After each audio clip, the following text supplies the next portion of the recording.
We're in Nahum 3, and tonight we're starting with verse 8. Art thou better than Populus? No, that was situated among the rivers, that had the waters round about it, whose rampart was the sea, and her wall was from the sea. Now, this Populus, it's not capitalized in the King James, but it's basically talking about a city named No, in the King James uses that term. It's also known as No Aman, and it's also known as Thebes. What'd you say, hon? Did you have your hand up? Oh, okay. And this city was about 450 miles south of what we know as modern-day Cairo in Egypt. If you watch any of the archaeology shows, you'll often hear of Thebes being mentioned in the archaeological pursuits, trying to find out where the pharaohs were, where they got this supplies, what they did, where they worshiped, and all of these things. This was a very important city in the land of Egypt. Thebes was the home, and you'll understand now why it was known as No Aman. Thebes was the home city of the god Aman, which was worshipped quite extensively in the land of Egypt. In 663 BC, the Assyrian ruler Ashurbanipal destroyed the city of Thebes, or No Aman. This city was a lot like Nineveh in that it had defenses, and part of its defenses were the river Nile, just like the Nineveh, part of their defenses was the Tigris River on one side. And it was really thought to be impossible to defeat this city at that time. Just like Nineveh in what we're looking at in Nahum, at her time was thought to be impossible to defeat. And if I believe that the flooding of that river that wiped out part of the wall, I believe that was God's hand in that, because He'd said He's going to be the one who destroyed it. The forces of Babylon and the Medes and their allies had surrounded this city for over 2 years and were not getting into it. And so if God had not opened that river up and the floods and rains that He sent, I don't believe they would have gotten into it later, because they had all the supplies they needed to hold out for a long, long siege. So, like Nineveh, it was considered to be an extremely difficult city to conquer, and yet it was conquered. And that's used as an illustration here. And remember, Nahum was written while Nineveh was still a very powerful and strong city. They would have thought, oh no, this is impossible. Nah, they're not going to fall. They would have probably laughed at Nahum just like they laughed at Noah when he told them there's going to be a flood. I can just picture those people laughing at Noah, can't you? And making fun of him, and what are you building this thing for? We've never seen rain. You say it's going to rain. You say it's going to flood. We've never seen a flood. They'd never seen any of those things. Remember, until that time, the earth was watered by a mist that came up out of the ground. God took care of it. Look at verse 9 with me. Ethiopia and Egypt were her strength, and it was infinite. Put and Luban were thy helpers. The strength of Thebes is said to be, or No Aman, is signified by who her allies were. Her allies were Ethiopia and Egypt. They're called her strength. Now, there are two other names mentioned here, Put and Luban, and they appear to be Ashurbanipal's allies. Look at the text carefully. Ethiopia and Egypt were her strength. Well, who was the last noun that's spoken of there? It's the city of No Aman, Thebes. Now watch what it says, and it was infinite.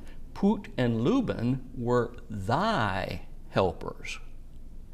And that word thy has given the connotation that they were actually Ashurbanipal's helpers in destroying this city, allies, so to speak. What man arrogantly thinks that he has made or designed something that is absolutely indestructible, but it hasn't been shown by God to be easily destroyed? Look at some of the things over the years that we've heard about that people would say, oh no, this ship. What ship? Oh, that's that one that sunk in the Atlantic Ocean, that its builder and owner said, it's God, even God can't sink this ship. Look at the plans that men have made over the years. Nineveh, Nahum, great empires said, oh no, we'll never be. I mean, the Roman Empire, over 1,000 years it lasted, but all fall. And that should be a warning to all countries, because all countries tend to fall from greatness because of interior rottenness. They become extremely immoral. Oh, wait a minute, Bob. Don't be talking about America. Have we America become very immoral? Yeah, we can't deny it. Have we become so immoral that we've killed millions and millions of babies, innocent babies?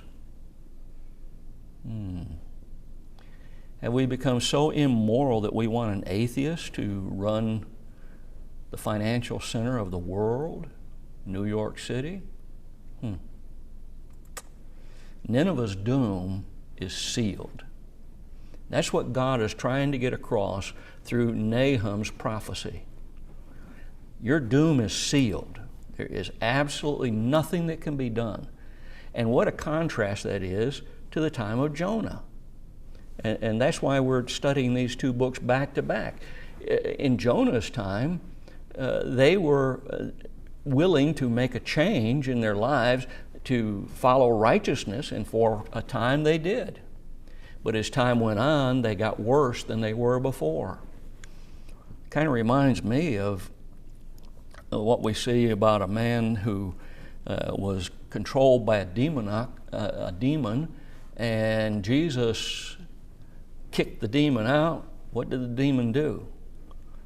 Went and around and he came back and found that his house had been cleaned, but nothing had replaced it. See, that's the point that Jesus was making. Nothing has replaced it. If you kick one set of ideas out of your mind, if you kick the demons out of your mind, so to speak, but you don't replace it with righteousness and righteous acts, that demon came back, and what did he do? He invited more demons, and it was worse for the man. Look at verse 10. Yet was she carried away, she went into captivity, her young children also were dashed in pieces at the top of all the streets, and they cast lots for her honorable men, and all her great men were bound in chains. Assyria's cruelty is now talked about, and how they dealt with Nahum when they defeated Thebes, and their cruelty is pictured in such a way that it ought to just cause us to just almost vomit with disgust. Her people were carried away into captivity. Well, we would expect that. That's what usually happened in those times when someone was defeated. But notice her young children were dashed in pieces at the top of all the streets. Now remember, Thebes was a big city. It would have a lot of streets. And God uses the terminology here that something was done in all of her streets to the young children. Compare the phrase young children as it's translated in some of the other versions. For instance, Young's literal translation translates it her sucklings. The English Standard Version translates it her infants. And this word is in all the translations signifying someone who is young, someone who's very young, a babe in the arms, one that's just toddling about, very young children. Strong said that in his lexicon of the Hebrew said that this word means a suckling, a babe, young, child, infant, little one. All of those terms signify someone who is very young. Well, what did they do to the young children? It says they dashed them in pieces. The word dash, or actually this phrase dash in pieces, the whole phrase has one word in the Hebrew, ratash. And ratash means to dash down. In other words, it's the idea of taking something and hitting it on the ground. Other writings from the Assyrians show us that it was commonplace for them to take the captives of a city that rejected them and tried to defend itself against them, and they would wipe out the entire populations. They would take these babies, their other writings show that they'd take these babies by the heels, swing them over their heads, and dash their brains out on the pavement while their mothers were forced to watch. So that the last thing they saw, it's kind of like one of the kings of Israel, or Judah as it came to be known, the last. All of his sons were killed in front of him, and then his eyes were put out, where the last thing he ever saw was his sons being murdered. The meaning is to dash or strike something downward so that it ends up in pieces. Further, they cast lots for the honorable men, and all her great men were bound in chains. All of the nobles, I believe that's the concept of that word in the original, the honorable men, all of their nobles were divided up. And not only were they auctioned off, but then they were chained. And they're going into captivity. Ashurbanipal destroyed Thebes in 663 BC, as we mentioned earlier. And Thebes was so devastated by his armies that she never rose to greatness again. Unlike Nineveh, though, people did come back and settle there, but she never became the powerhouse that she had been before that time. Never a great leader in the nations or the cities of Egypt. And Nineveh, even though their destruction is similar in a sense, Nineveh, nobody ever came back and settled there. It's interesting, the city, archaeology has shown us that there is a city close by Nineveh, where Nineveh was, but that city is not in the borders of the city of Nineveh proper. Let's look at verse 11. Thou also shalt be drunken, thou shalt be hid, thou also shalt seek strength because of the enemy. What does it mean to be drunken? Well, you would think that soldiers that are fighting to save their lives, save the lives of their city, and save their city wouldn't be drinking alcoholic beverages, but maybe that's what it means.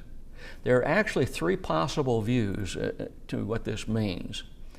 One would be drinking the cup of God's wrath, as in Obadiah 16. In Obadiah 16, we saw exactly that same kind of thing described, as they had partaken of the cup, like a cup of wine, of God's wrath. Not literal cup of wine, but a cup symbolized and drinking it like you would become drunk. Secondly, there's the idea of staggering around like someone who's drunk just before their destruction, maybe in a daze or some sense like that. And the third one is drunk in the sense of being out of control. They weren't controlled. When you had an army of that time fighting, and even today, it's unbelievable the training that a lot of our troops go through today. But they do it over and over and over and thousands of times. They take that weapon apart and put it back together blindfolded. They put it together in all kinds of bad conditions over and over and over and over so that they can do it no matter what. That also goes with the formations of attack and how to attack. We get a little bit of a picture of it with some of these television shows like Law and Order. Some of those, if you've ever watched any of those and watch them when they're going in to try and get somebody that's dangerous, and you'll see the way they move. That's all choreographed, not just because it's a television show, but actually in real life, they choreograph these things and they do it over and over and over so that there'll be no slip up, so that they can accomplish it. So it could be drunk in the sense of being out of control, not unable to do thus anything about their destruction. Instead of stopping the destruction, it actually helps them to be defeated and destroyed. Thou shalt be hid. Two thoughts here. Hidden in the sands of time, which we know happened, or that people would try to hide, but with no luck. They couldn't find a place to hide. They couldn't find a secure place to be. Thou also shalt seek strength because of the enemy. Strength. The word strength comes from a big, long Hebrew word. I'm not even going to try and pronounce it. Stronghold. That's what the word means. Thou shalt also seek stronghold would be a correct interpretation because of the enemy. Well, that makes sense, doesn't it? If you and I knew that an enemy was coming and they had a lot of really devastating weapons, I was going to say cool weapons, but that would only apply to us military people thinking they're cool. But anyway, wouldn't we try to find a place to hide that we thought was strong enough that we could repel the enemy from that place, or maybe they wouldn't find us? They would seek a strong place capable of defending themselves and repelling the enemy. But the text is showing us you aren't going to find any. You can't hide from God. Nobody can hide from God. If God has determined that your nation, whatever nation it is going to fall, it's going to fall. It's going to be destroyed to whatever degree He wants it destroyed. If He wants your nation built up, again, no matter what nation we're talking about, your nation will be built up for whatever God's purpose is. And they needed to learn. And the Jews themselves needed to be reminded, and probably we in our country need that too, to be reminded that you cannot hide from God's justice. You cannot hide from His intentions or His plans, and you can't defeat them. Look at verse 12. All thy strongholds shall be like fig trees with the fig-striped figs, with the first ripe figs. I might get my tongue in order tonight, I don't know. All thy strongholds shall be like fig trees with the first figs. If they be shaken, they shall even fall into the mouth of the eater. Now again, now he talks about strongholds, and it simply means fortifications, castle, or a fortified city. Brown, Driver, and Brown said that it means a fortification, a fortress, a fortified city, a stronghold. All of the places the Assyrians would seek, thinking that they can find refuge in these places, are pictured as ripe fig trees. That doesn't make a lot of sense to us, does it? Because we don't have a whole lot of fig trees in this country. But in those countries that have a lot of them, or if you've ever raised figs, you know that when they get ripe, you can take and shake the branch and the figs just fall off. And now you can pick them up and you can eat them. It's not a hard process. That's the idea that God is trying to get them to understand. Your fortresses are going to be like ripe fig trees. You just shake the limb and they drop off, and where do they drop? He pictures it as dropping right into the mouth of the eater, the one who would consume them, just like Nineveh is going to be consumed.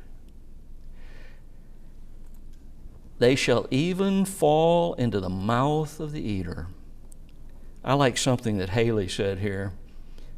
He said, after a winter with no fresh fruit, the first ripe fig is eagerly sought as a delicacy and falls readily into the mouth of the eater. In other words, you know, the winter is past. It's not like us. We go into Publix or Kroger or wherever it is, and we buy fruit all year round. And it comes in pretty well fresh from all over the world. They ship it in, whatever they have to do to give us fresh fruit. But in those times, you only got the fruit when it came in season in your area. Otherwise, it was dried and maybe transported across the deserts on camels and things. And so it wasn't fresh and tasty and had that fresh taste to it. And when that came, a person who shook the branch to get the figs to drop would pick them up quickly and toss them into their mouths. Kind of reminds me of a cherry farm when I was a boy. My mom would always can a lot of cherries so she could make pies in the wintertime for us. And so we would go to this cherry farm and we would pick. And as long as you were in the cherry farm, you could eat as many of the fresh ones you wanted off. That was okay. That was fine. The owner said you have whatever you want. He knew if you ate too many, you're going to get sick. But be that as it may, that's the way it was done. And that's the idea that he's getting across here in this text. You're going to be consumed right away. Soon as you fall, as the defenses that you've provided for yourself, just like the figs falling after they're ripe, and you're going to be consumed. A lot of these cities, and I saw I tuned into a program the other day that in 2023, the 10 greatest discoveries in archaeology with regard to the Bible. And number 2, if I remember right, was one that described these strongholds. There were defensive strongholds that were set up around major cities. And some of them would be quite a few miles away in strategic places where, say, there was a valley, and the only way to come through, you had to come through one little narrow pass, where they could wreak a lot of damage on a foe that was coming to them to destroy their city. And they always were puzzled about this. And last year, one of the archaeologists who had been studying this for a number of years has now found the proof that these places were all around.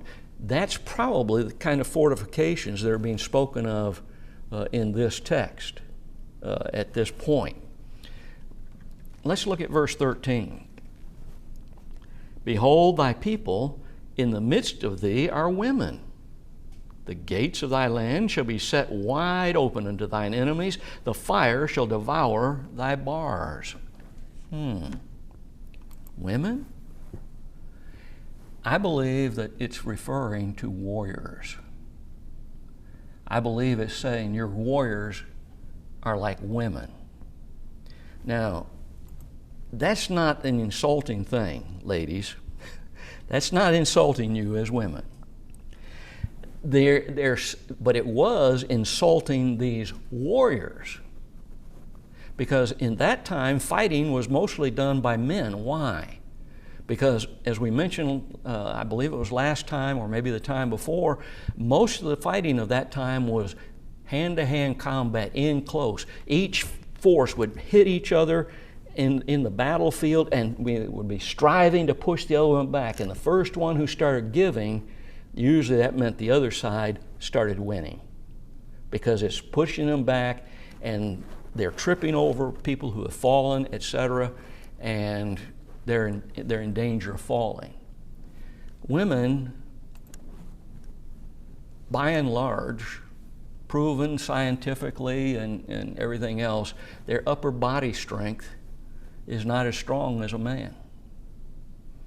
Their lower body strength often is quite strong, and sometimes more likely, possibly, to be stronger than a man, unless he's really, the average man I'm talking about.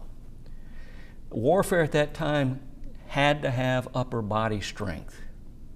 That's what they're using the heavy shields to guard themselves with, the heavy swords, the axes, other instruments that they use. So they had to be very strong upper body.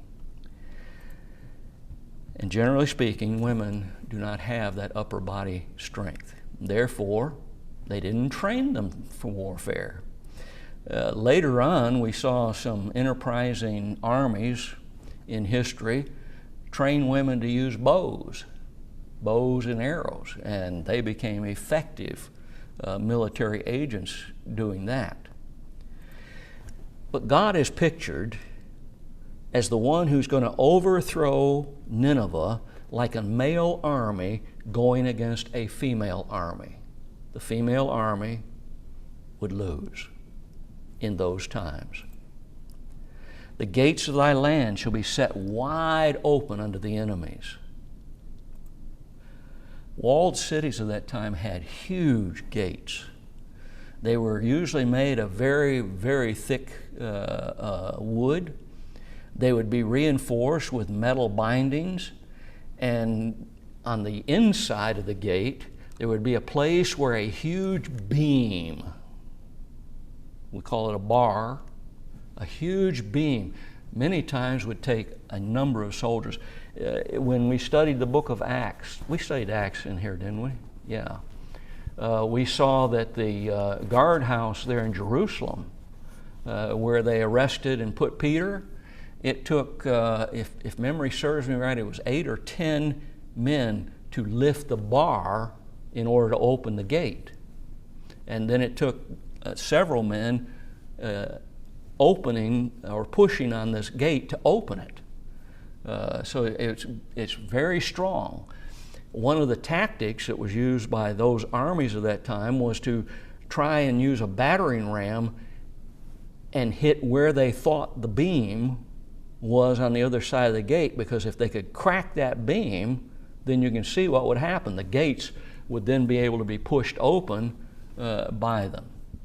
When these gates were closed this way, it was hard for an enemy to get in. But notice the terminology, the gates of thy land, notice what he says, shall be set wide open unto thine enemy.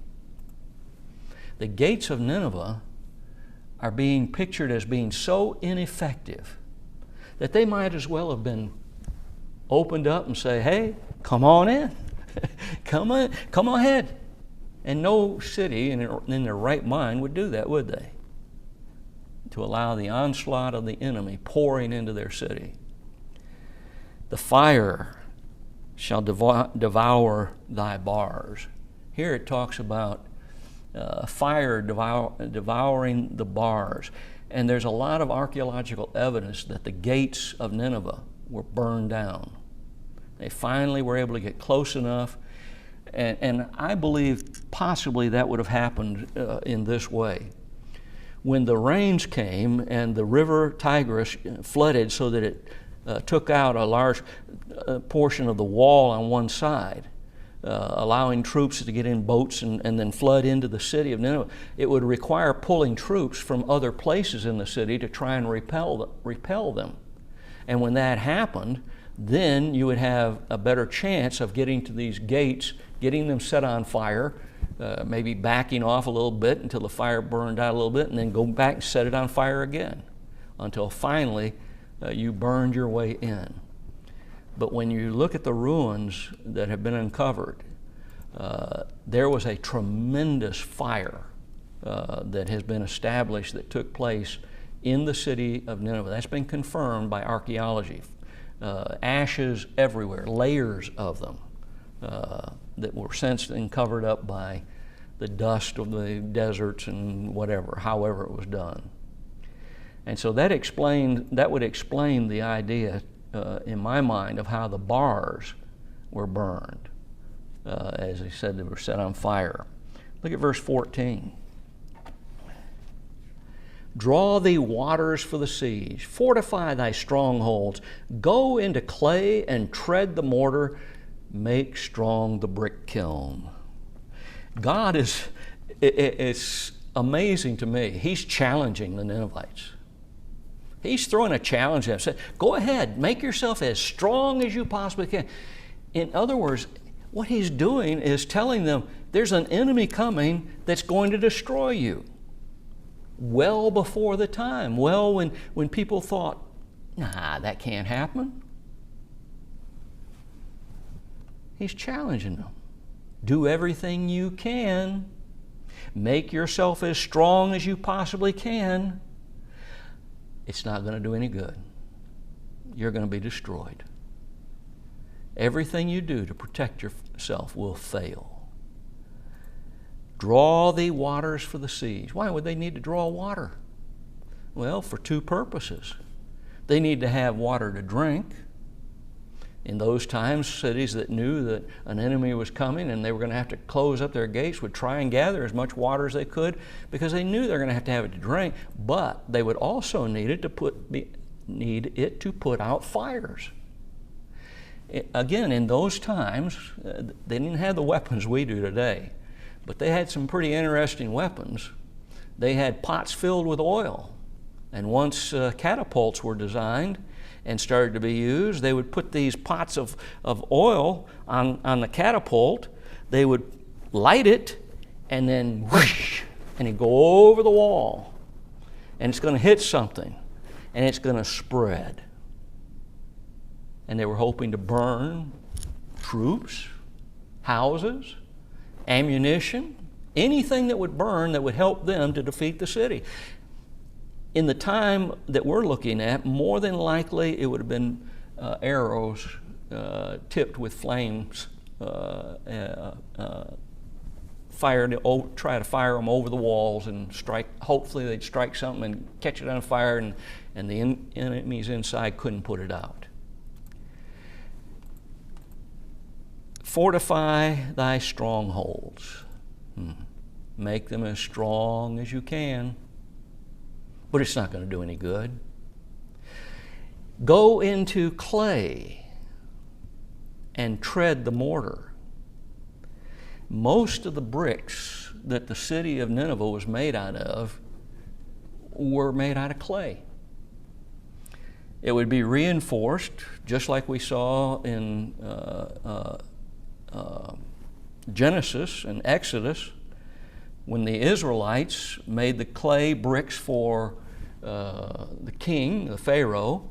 They would gather the straw, mix it in with the clay, and stomp on it and walk through it, and just keep doing that over and over and over until it got to a certain consistency. Then they would set them out to dry.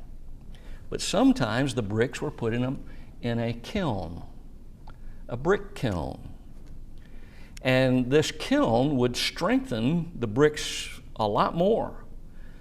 But when you had a big city or a big building project,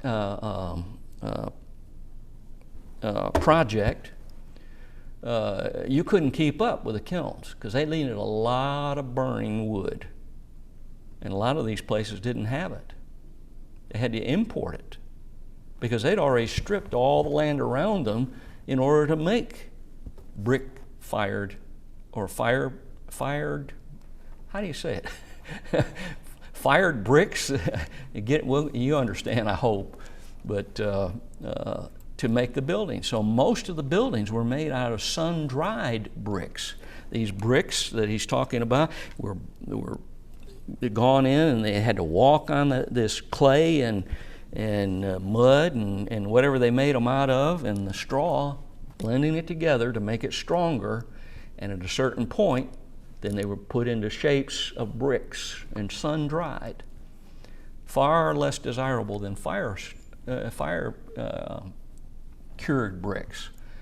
You can imagine today, would you want to buy a house that had brick on the outside, but it was just sun-dried bricks? I wouldn't. It won't be strong. Not that a brick house is that strong anyway. There's a little unknown secret about that. But much of Nineveh was made of these clay bricks. And as many as possible of these bricks, he's telling them basically, you make as many as you can. You get in there, you get started now. You get ready and make as many as you can. Make your defenses as strong as you can. But it's not going to do you any good. Make strong the brick kiln. I puzzled over that until I remembered something that I saw, or something I was told by my brother. My brother was an engineer at the Saturn plant, and he and the other engineers got together and they realized that the kiln for melting down the aluminum to pour for the engines that were made for the Saturns, after a certain amount of time, they'll be working just fine. All of a sudden, they'll just implode. They'll just cave in. And I would suggest this probably is that same kind of a thing.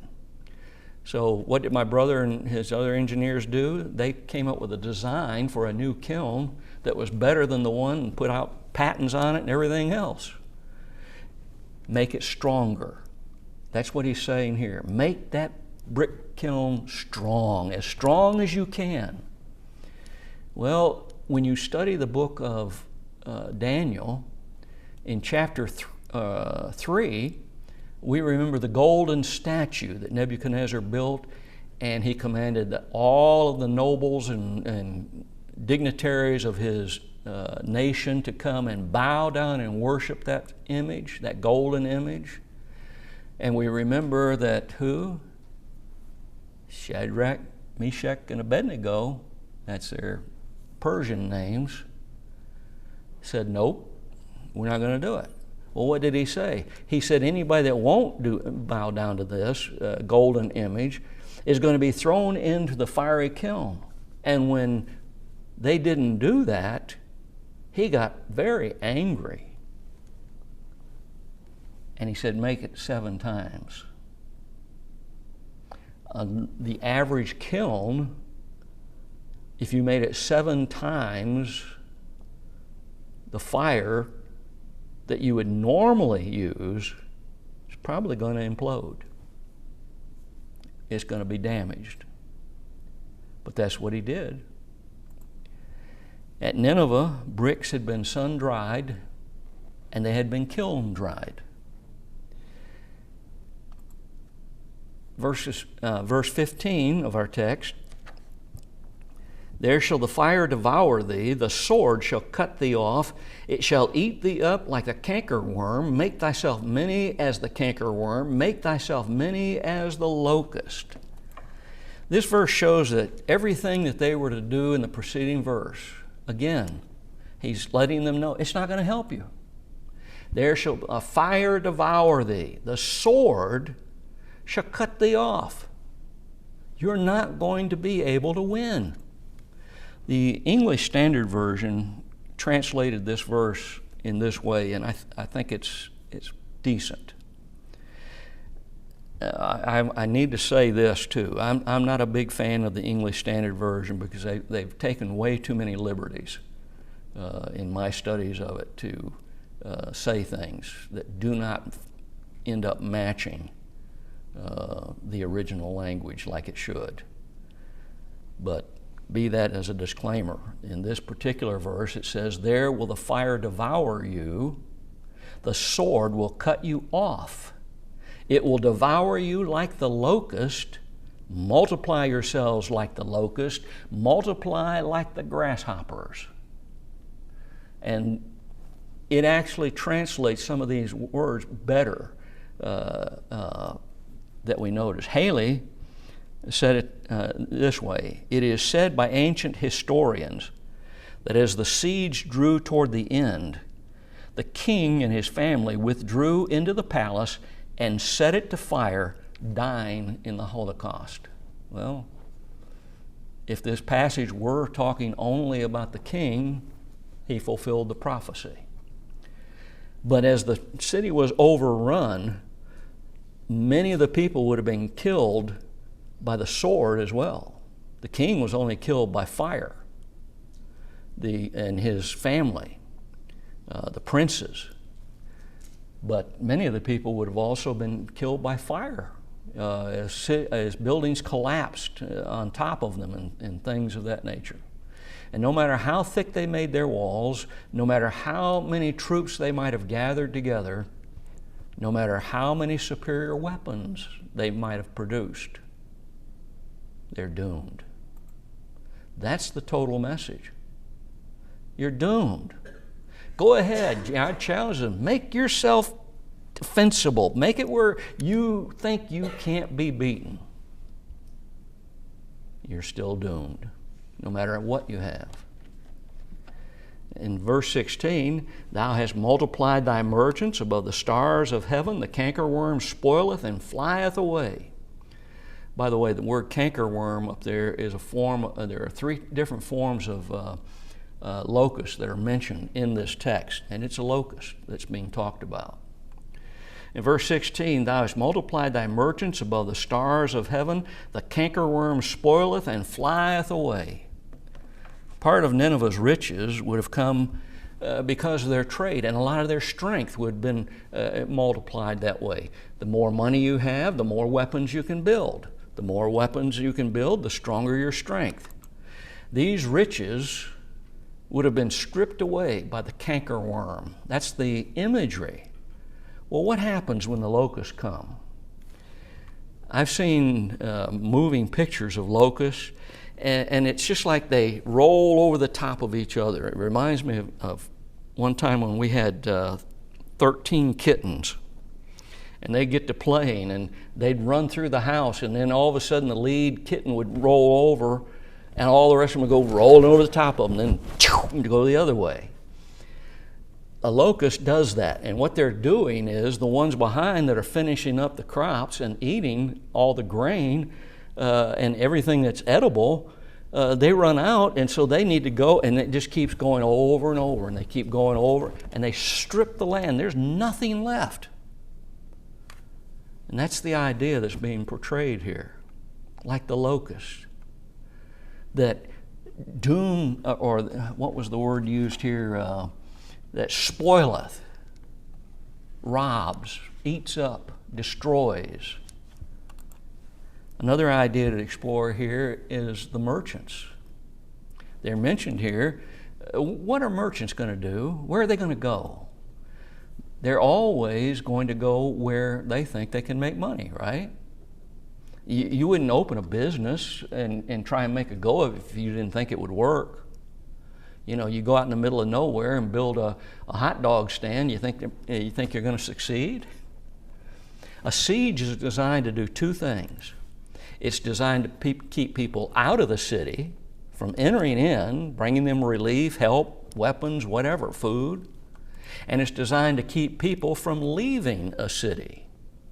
You don't want people going in or going out. Well, the merchants aren't going to be able to go into the city, so they're not going to be able to help the Ninevites in any way, shape, or form to strengthen and fortify their city. In fact, they're probably going to do business now with those who are besieging the city, helping them, in essence, to be able to be stronger, to have the food they need, materials they may run out of, etc. That's been the way of wars for centuries. Roper said their merchants' only loyalty was to their own pocketbooks. And you know, there's a lot of that going on even in every society. Some merchants are not going to be fair and just in the way they deal with the people they deal with, people who buy from them. Others are going to be very just. I'm reminded of David Lipscomb, I believe it was either David Lipscomb or N.B. Hardeman, I can't remember for sure which one it was, had a farm originally, both of them established universities, now universities, and they developed farms so that the students could help work their way through school, and it would provide funds and food for the school, plus funds to help pay the teachers and the students to get through and all that. And when he sold a bushel of wheat, instead of taking a bushel of wheat like most of the farmers were doing and filling it up and then raking it off the top, he didn't do that. He said, if you buy a bushel of wheat from me, you're getting a bushel of wheat. And he would pour it up until any more poured on it would just fall off the sides. That was their bushel of wheat. He treated people fairly. And isn't it interesting?